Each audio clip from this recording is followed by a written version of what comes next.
Hi friends, welcome to my YouTube channel Sanjay academy. आज हम लोग हिंदी के पेपर को डिस्कस करने वाले, जो आपका पेपर 14 दिसंबर को हुआ था। ठीक है, लेवल सेकेंड मतलब जूनियर का ये पेपर है। तो चलिए अपनी क्लास को स्टार्ट करते हैं। देखते हैं कौन सा आंसर क्या सही है क्या गलत है। तो सबसे पहले तो इसमें गद्यांश दिया गया है, जिसके क्वेश्चन हमको करने 91 से लेकर 99 तक। तो इस पैराग्राफ को पढ़ने की हमें कोई आवश्यकता नहीं है। ठीक है, ये जो पैराग्राफ है वो शिक्षा से संस्कृति वगैरह समाज का संबंध बताता है और बताता है कि किस प्रकार से संस्कृति अपने स्वभाव में आदान प्रदान की एक प्रक्रिया होती है, जो हमेशा प्रगतिशील और ग्रहणशील रहती है, और रीति रिवाज वगैरह हैं हमारी परंपराओं को ये प्रभावित करती है शिक्षा। अब सीधे डायरेक्ट हम आंसर पर आते हैं। क्वेश्चंस के आंसर क्या क्या होंगे, देखिए जो ये हमारा सेट है, ये सेट नंबर ई है। अब अगर आपका अलग कोई सेट है तो उसमें जो है आंसर ऊपर नीचे होंगे क्वेश्चन, तो उसी हिसाब से आप अपने देख लीजिएगा। सीधे टू द पॉइंट, क्वेश्चन के आंसर क्या है। सबसे पहला हमारा क्वेश्चन है कि शब्द में इक प्रत्यय का प्रयोग हुआ है। तो पहला ये सामाजिक, समाज प्लस इक बराबर सामाजिक। क्वेश्चन नंबर 92, निम्न में से कौन शब्द कारक चिन्ह नहीं है। कारक तथा कभी भी नहीं होता है, ठीक है, और ये सभी कारक चिन्ह होते हैं की, से, लिए। क्वेश्चन नंबर 93, प्रचलित परंपराओं के औचित्य के बारे में सोचने की प्रेरणा कौन देता है। हमें एक ही चीज़ प्रेरणा देती, वो शिक्षा। गद्यांश के अनुसार कौन सा वाक्य सही है। तो संस्कृति की मुख्य विशेषता उसका एकाकीपन है, नहीं। संस्कृति में किसी भी प्रकार का आदान प्रदान नहीं होता, ये भी गलत है। संस्कृति में गतिशीलता का अभाव, ये भी गलत। संस्कृति हमेशा प्रगतिशील है। देखिए लास्ट वाली पैराग्राफ में लाइन आई है, संस्कृति अपने स्वभाव में आदान प्रदान की प्रक्रिया ये हमेशा प्रगतिशील और ग्रहणशील है। क्वेश्चन नंबर 95,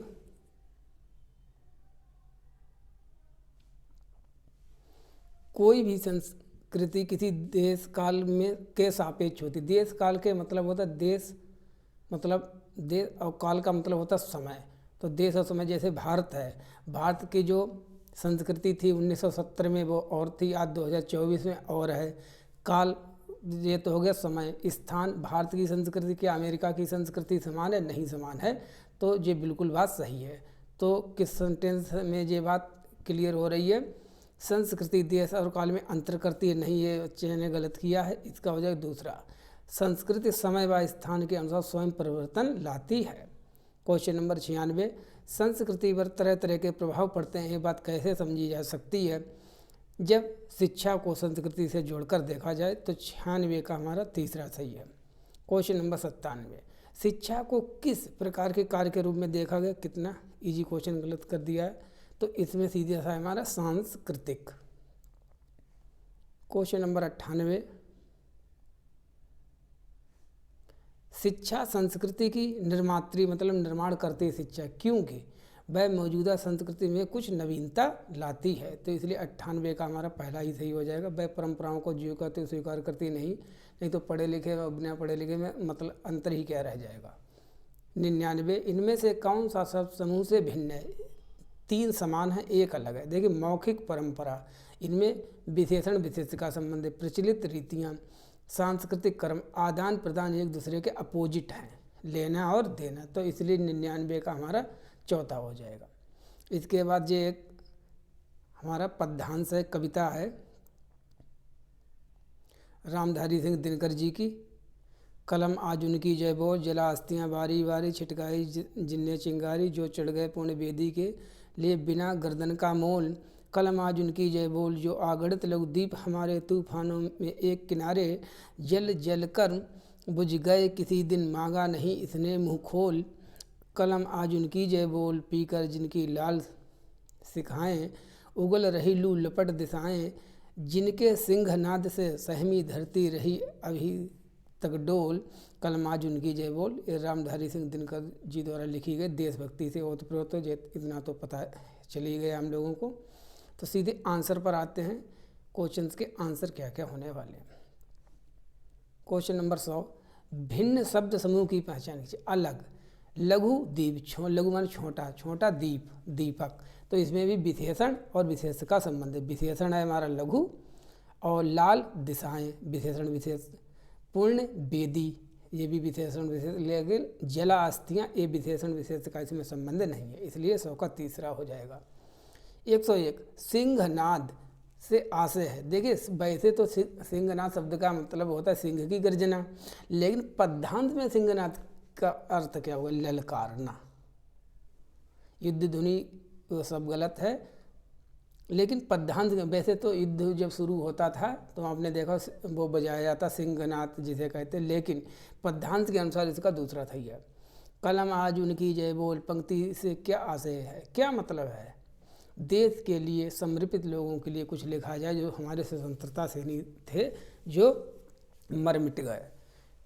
छिटकाई जिनने चिंगारी पंक्ति में रेखांकित शब्द किसके लिए प्रयुक्त हुआ? जिनने, किस लोगों ने? उन लोगों के लिए, राजनीतिज्ञ, अध्यापक, सामाजिक कार्यकर्ता, स्वतंत्रता सेनानी। 104 निस्वार्थ भाव से अपने प्राणों का बलिदान कर दिया। ये भाव किस पंक्ति में मुखरित हुआ, मतलब दिखाई देता है?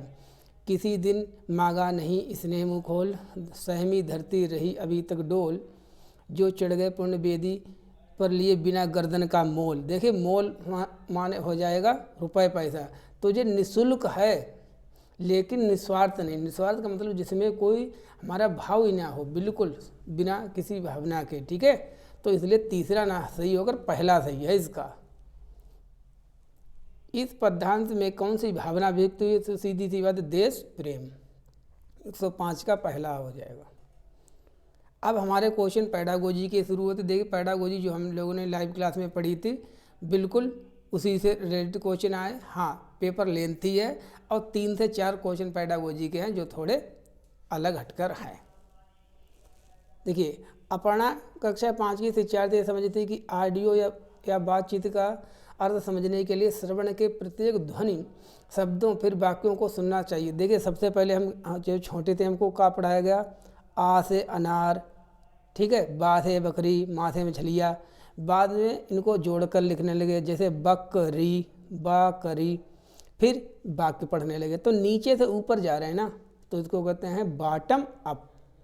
फिर वाक्य पढ़ने लगे। देखिए जी लिखा वाक्यों को सुनना, सुनेंगे समझेंगे ही तो इस 106 का जो आंसर होगा वो हमारा दूसरा हो जाएगा, अधो शीर्षगामी उपागम, जिसको हम कहते हैं बॉटम अप। 107 कक्षा 6 की अध्यापिका आज पढ़ी जाने वाली भाषा सामग्री को शिक्षार्थियों के पूर्व ज्ञान अनुभव से जोड़ने के लिए बारमुख गतिविधियाँ करवाती। पाठ्य सामग्री पढ़ाना शुरू करने से पहले वह शिक्षार्थियों को कहानी के चित्र दिखा देती। जो कहानी आज पढ़ाने वाली है उससे पहले वो चित्र दे देती बच्चों को, कहती है देखो। वह शिक्षार्थियों से क्या करवाना चाहती है, किस चीज़ को विकसित करना चाहिए?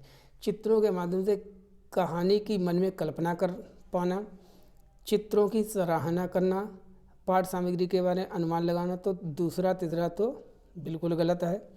चित्रों को समझने की क्षमता विकसित करना, तो इसमें आ जाएगा। देखिए इसमें एक पॉसिबिलिटी बन रही है, चित्रों को समझने की क्षमता विकसित करना, चित्रों के माध्यम से कहानी की मन में कल्पना कर पाना। तो इसमें भाई 2 चांस बनते हैं, पहला और चौथा। अब ये CBSE पर डिपेंड करेगा। वैसे आप इसका आंसर जो है 95% जो है चौथा सही है। फिलहाल इसमें एक चांस हमारा पहले का भी बनता है, दूसरा तीसरे का कोई चांस नहीं है। क्वेश्चन नंबर 108 शिक्षार्थियों द्वारा हुए अधिगम के उदाहरण का सतत रूप रखा गया रिकॉर्ड क्या कहलाता? तो सीधा आंखें बंद करके मार दो आंसर, पोर्टफोलियो। तो बहुत चीज़ें पढ़ी हैं। निम्नलिखित में से कौन सा भाषा के बारे में जानना? तो भाषा का ज्ञान ऐसा नहीं है कि बिल्कुल बना बनाया हो, एक साथ आपको उठा के दे दिया जाए। इसमें एक लंबा समय लगता है, प्रक्रिया होती सीखने के लिए, इसीलिए इसको कहते हैं प्रक्रियात्मक ज्ञान। 109 का दूसरा 2 प्रकार का ज्ञान होता है, प्रक्रियात्मक ज्ञान, घोषणात्मक ज्ञान। डिक्लेरेटिव नॉलेज जिसको कहते हैं घोषणात्मक ज्ञान, जिसका आंसर सीधे याद किया हुआ होता है कि जैसे भारत का राष्ट्रपति कितने वर्षों के लिए चुना जाता है, 5 वर्ष के लिए, तो सीधे सीधे डिक्लेयर कर देते हैं।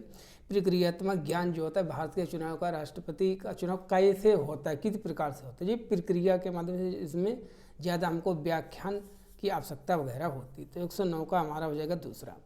110 निम्नलिखित में से कौन सा कथन भाषा की बोली के बारे में सही है? भाषा की बोली के बारे में कथन बताना है।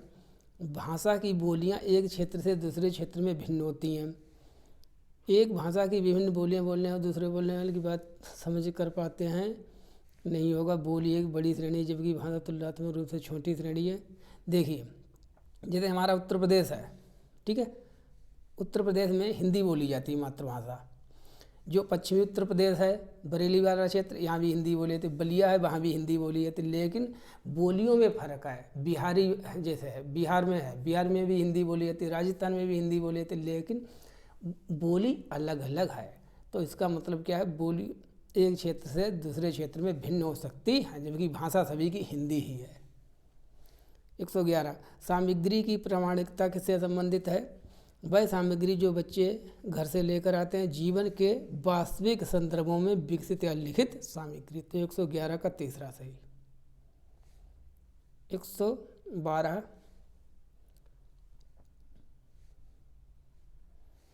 कक्षा 6 की अध्यापिका बोलने से संबंधित किसी गतिविधि के लिए निम्नलिखित कार्य तैयार करती है। रेगिस्तान उसकी जलवायु, ये बहुत वाहियात क्वेश्चन, थोड़ा लेंथी भी है। रेगिस्तान उसकी जलवायु की स्थिति के बारे में कोई 5 वाक्य लिखिए, ठीक है। क्या यह एक अच्छा कार्य है या नहीं है, इसके बारे में बताना। अपने उत्तर और उत्तर के कारण का चयन कीजिए। यह एक अच्छा कार्य क्योंकि यह शिक्षार्थी को कुछ बोलने के लिए तैयार करता है, ये रेगिस्तान है। ये अच्छा कार्य नहीं क्योंकि कुछ शिक्षार्थी रेगिस्तान के बारे में नहीं जानते होंगे। ये एक अच्छा कार्य क्योंकि इससे संदर्भ की कमी है तथा क्योंकि रेगिस्तान एवं उसकी स्थिति के बारे में। तो इसका पहला वाला ही सही है, सही लगा हुआ है 112 का पहला। क्वेश्चन नंबर 113 निम्नलिखित में से कौन सा विदेशी भाषाओं के संबंध में NEP 2020 के प्रक्षेप्य में सही नहीं है, निगेटिव बताना है। माध्यमिक चरणों के दौरान एक अतिरिक्त विकल्प के रूप में विदेशी भाषा का अध्ययन कहा गया है। त्रिभाषा सूत्र के अंतर्गत भाषाओं में एक विदेशी भाषा का भी चयन किया गया, ले सकते हैं आप, ठीक है। ट्राई लैंग्वेज फार्मूला, जिसमें इंग्लिश कोई भी मॉडर्न इंडियन लैंग्वेज, तो ये दोनों सही है। गलत बताना है इसमें। विदेशी भाषा को त्रिभाषा सूत्र के अंतर्गत की जा रही 3 भाषाओं में शामिल नहीं किया गया, शामिल किया गया। अगर शामिल ना किया गया हो तो हम हाई स्कूल इंटर में इंग्लिश को नहीं पढ़ते, ठीक है। और ये रिकमेंडेशन NEP 2020 ने भी नहीं की हुई है। तो जो नहीं है, गलत है, वही हमारा सही हो जाएगा। तो 113 का तीसरा सही है। 114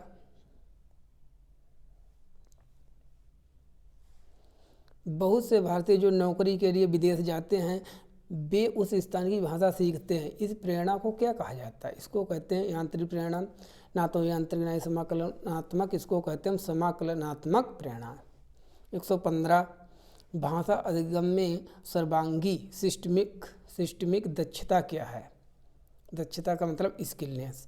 इस बात को समझना और प्रयोग में लाना कि भाषा एक व्यवस्थित व्यवस्था के रूप में कार्य करती है। तो 115 का बिल्कुल हमारा पहला ही सही हो जाएगा, ठीक है। व्याकरणिक व्यवस्था है नहीं, ये तो गलत है। इस बात को समझना कि सभी भाषाओं की सामान्य संरचनात्मक व्यवस्था है, अलग अलग भाषाओं की अलग अलग होती है। इस बात की समझ की सभी मनुष्य के पास बहुत सी भाषाएं व्यवस्था, सब नॉनसेंस। 115 का पहला। 116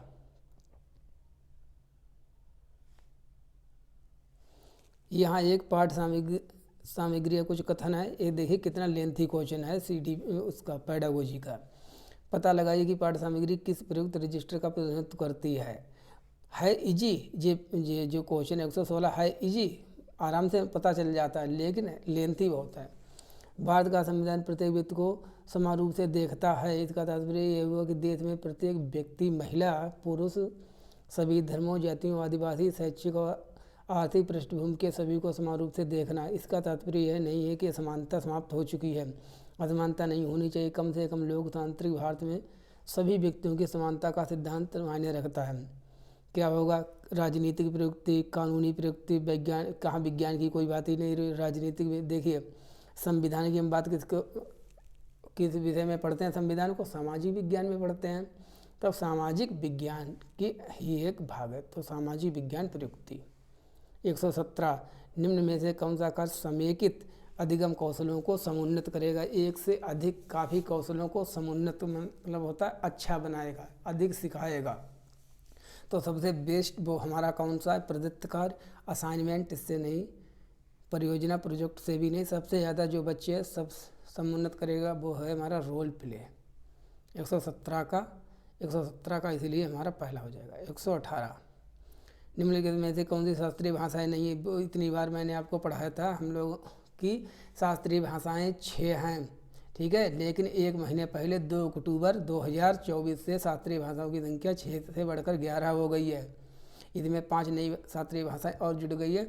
और ये भी मैंने आपको बोर्ड पर बताया था कि हिंदी और जो इंग्लिश है वो शास्त्रीय भाषा नहीं है, तो हिंदी नहीं है, बिल्कुल सही लगा हुआ है। 119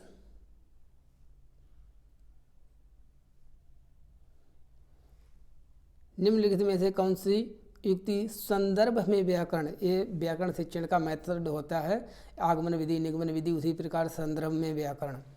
संदर्भ में भाषा की सामग्री प्रस्तुत करना, शिक्षार्थियों का ध्यान भाषा की सामग्री की ओर दिलाना, जीवन की वास्तविक परिस्थितियों में भाषा प्रयोग करने के योग्य बनाना, शिक्षार्थियों का ध्यान खोजबीन के द्वारा उसके नियमों की ओर दिलाना। तब निगमनात्मक में तो होता है नियम से उदाहरण की ओर होगा नहीं, खोजबीन भी नहीं है, सचेतनता जागृत करना गलत, पहला ही सही है, स्कीमा का सृजन करना। सबसे इजी क्वेश्चन 120 निम्नलिखित में से कौन से ग्रहणशील कौशल है? ग्रहण 4 कौशल होते हैं, एक ग्रहणशील होते हैं, एक 2 अभिव्यक्तात्मक, receptive skills and expressive skills. ग्रहण जिसके द्वारा हम ज्ञान को सीखते हैं, अपने अंदर हम ज्ञान को किन किन चीज़ों के माध्यम से सीख सकते हैं? एक तो हम सुनकर और पढ़कर, और लेखन के द्वारा तो हम अपनी बात को कहते हैं कि हमको कहना क्या है, ठीक है। इसमें बोलना, इसलिए ये गलत हो गया, तो इसमें हमारा चौथा ही बिल्कुल सही है। चलिए वीडियो को यहीं पर कंप्लीट करते हैं। Thank you for watching. जो भी लोग नए हों प्लीज़ चैनल को सब्सक्राइब कर लें, क्लास को लाइक करें, शेयर करें। Thank you so much.